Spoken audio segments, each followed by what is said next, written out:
तो थर्मोमीटर भी दो तरीके के होते हैं, क्लिनिकल थर्मोमीटर और लैबोरेटरी थर्मोमीटर। क्लिनिकल थर्मोमीटर को यूज करते हैं बॉडी का टेम्परेचर मेजर करने के लिए, और बॉडी टेम्परेचर मेजर करने के अलावा बाकी चीजों का अगर टेम्परेचर यूज करना होता है तो उसके लिए लैबोरेटरी थर्मोमीटर को यूज करते हैं। ये मोस्टली लैब वगैरह में यूज होता है लैबोरेटरी थर्मोमीटर। तो सबसे पहले देख लेते हैं कि क्लिनिकल थर्मोमीटर किस तरीके का होता है, कैसे काम करता है। The thermometer that measures our body temperature is called a clinical thermometer। तो क्लिनिकल थर्मोमीटर इस तरीके का होता है। ये एक लॉन्ग नैरो ग्लास की ट्यूब होती है, ठीक है। ये ग्लास का यानी कि कांच का बना होता है, और इसमें आगे की तरफ ये जो स्ट्रक्चर है इसे हम कहते हैं बल्ब, ठीक है। ये बल्ब जो होता है ये मरकरी का बना होता है। बल्ब के अंदर मरकरी होती है और इस ग्लास की ट्यूब पर स्केल्स बने होते हैं।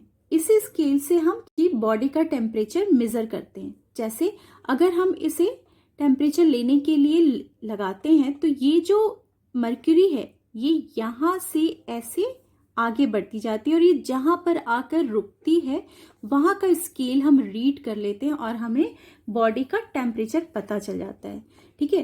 तो ये जो क्लिनिकल थर्मामीटर में जो भी स्केल बने होते हैं वो होते हैं 35 डिग्री सेल्सियस से 42 डिग्री सेल्सियस तक होते हैं, क्योंकि ह्यूमन बॉडी का टेम्परेचर 35 डिग्री सेल्सियस से लेके 42 डिग्री सेल्सियस तक इसका रेंज होता है।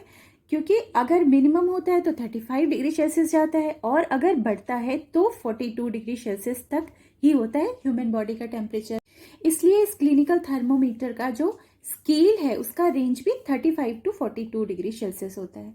एक नॉर्मल हेल्दी ह्यूमन की बॉडी का जो टेम्परेचर होता है वो होता है 37 डिग्री सेल्सियस। ये एक एवरेज टेम्परेचर होता है। ये जरूरी नहीं है कि हर किसी का एग्जैक्टली 37 डिग्री ही आए तो ही नॉर्मल हो। कुछ पॉइंट्स में डिफरेंसेस हो सकते हैं, मतलब थोड़ा 0.2, 0.3, 0.4 आगे पीछे भी हो सकता है, बट नॉर्मल एवरेज टेम्परेचर जो होता है वो सेल्सियस में होता है तो 37 डिग्री सेल्सियस होता है। क्लिनिकल थर्मोमीटर में मरकरी यूज होती है जो कि टॉक्सिक होता है, तो आजकल इसका रिप्लेसमेंट आ गया है जिसे कहते हैं डिजिटल थर्मामीटर। आपने वो थर्मामीटर भी देखा होगा जिसमें बटन प्रेस करने से क्या होता है, टेम्परेचर वो नंबर लिख के आ जाता है, और इसमें मरकरी यूज नहीं होती, इसलिए ये सेफ होता है। क्लिनिकल थर्मामीटर को यूज करने से पहले क्या क्या प्रिकॉशन लेने चाहिए, उसे किस तरीके से यूज करना चाहिए जिससे कि जो मेजरमेंट हम कर रहे हैं वो एक्यूरेट है, उसमें कोई एरर नहीं है।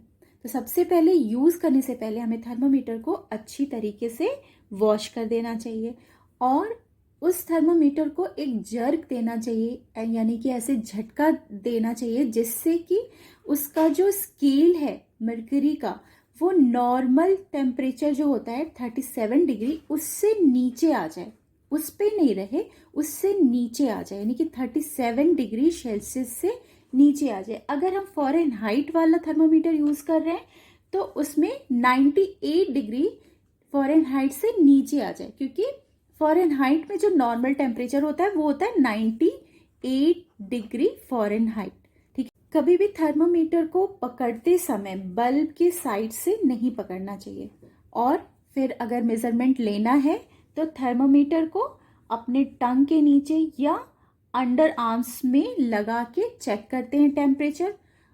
उसके बाद हमें 1 मिनट के लिए वेट करना पड़ता है, हम उसे 1 मिनट के लिए रखते हैं, और उसके बाद 1 मिनट के बाद हम इसे अपने टंग से बाहर निकाल के इसकी रीडिंग को देखते हैं। और रीडिंग देखने के लिए हमें थर्मामीटर को अपने आईज के बिल्कुल स्ट्रेट रखना चाहिए, पास रखना चाहिए। Keep the level of mercury along the line of site while taking reading, ठीक है।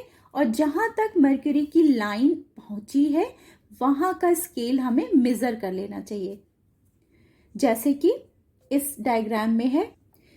अगर इसका थर्मामीटर में जो मर्क्यूरी की लाइन है अगर यहां तक आ रही है या यहां तक आ रही है, जहां तक पहुंच रही है उसके हम लॉन्ग वाले स्केल को रीड कर लेते हैं, और जो छोटे वाले स्केल हैं उन्हें हम पॉइंट्स में रीड करते हैं। तो इस तरीके से हम थर्मामीटर से क्लिनिकल थर्मामीटर से रीडिंग लेते हैं।